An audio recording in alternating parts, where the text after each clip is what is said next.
Hello friends, welcome to Rishu kitchen. ಈಗ ಚಳಿಗಾಲ ಮಳೆ ಇದ್ದಾಗ ಏನಾದರೂ ಬಿಸಿ ಬಿಸಿ ಬಜ್ಜಿ ಮಾಡ್ಕೊಂಡು ತಿನ್ನಬೇಕು ಅಂತ ಅನಿಸುತ್ತೆ.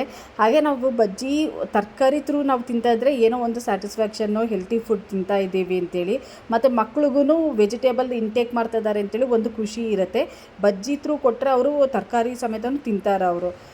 ಈಗ ನಾನು ಒಂದು ಬೌಲಿಗೆ 2 ಕಪ್ಪಷ್ಟು ಕಡಲೆ ಹಿಟ್ಟು, 3/4 ಕಪ್ಪಷ್ಟು ಅಕ್ಕಿ ಹಿಟ್ಟು, ಅರ್ಧ ಸ್ಪೂನಷ್ಟು ಸಾಲ್ಟು, 1 ಸ್ಪೂನಷ್ಟು ಚಿಲ್ಲಿ ಪೌಡರ್, ಅರ್ಧ ಸ್ಪೂನಷ್ಟು ಹಿಂಗು, ಅರ್ಧ ಸ್ಪೂನಷ್ಟು ಗರಂ ಮಸಾಲ ಪುಡಿನ ಹಾಕ್ಕೊಂಡು ಚೆನ್ನಾಗಿ ಮಿಕ್ಸ್ ಮಾಡ್ಕೊಳ್ತಾ ಇದ್ದೀನಿ.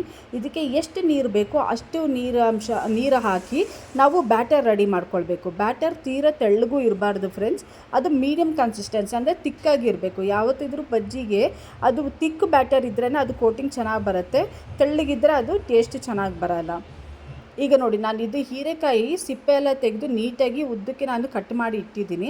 ಮತ್ತು ಇದನ್ನು ನೀವು ದಪ್ಪಾಗಿ ಕಟ್ ಮಾಡ್ಕೋಬೇಡಿ, ಉದ್ದಕ್ಕೆ ಅಂದರೆ ತೆಳ್ಳಗೆ ಕಟ್ ಮಾಡ್ಕೊಳ್ಳಿ. ನೋಡಿ, ಈ ಥರ ಇಷ್ಟು ತೆಳ್ಳಗಿರಬೇಕು, ಆಗಲೇ ಇದು ತುಂಬ ಟೇಸ್ಟಿಯಾಗಿರುತ್ತೆ ಫ್ರೆಂಡ್ಸ್. ಈಗ ನಾನು ಬಿಸಿಯಾಗಿರೋ ಎಣ್ಣೆಗೆ ಬ್ಯಾಟರಿಗೆ ಅದು ಹೀರೆಕಾಯಿನ ಡಿಪ್ ಮಾಡಿ ನಾನು ಎಣ್ಣೆಗೆ ಬಿಡ್ತಾಯಿದ್ದೀನಿ. ಗೋಲ್ಡನ್ ಕಲರ್ ಆಗೋ ತನಕ ನಾವು ಅದನ್ನು ಫ್ರೈ ಮಾಡ್ಕೊಳ್ಬೇಕು. ಅದು ತುಂಬ ಕ್ರಿಸ್ಪಿಯಾಗಿ ಒಳಗೆ ಸಾಫ್ಟಾಗಿರುತ್ತೆ. ಒಂದು ಸತಿ ಟ್ರೈ ಮಾಡಿ, ತುಂಬ ಟೇಸ್ಟಿಯಾಗಿರುತ್ತೆ ಫ್ರೆಂಡ್ಸ್. ಇದು ಬಿಸಿ ಬಿಸಿಯಾಗಿ ತಿಂದರೆ ತುಂಬ ಚೆನ್ನಾಗಿರುತ್ತೆ. Thank you.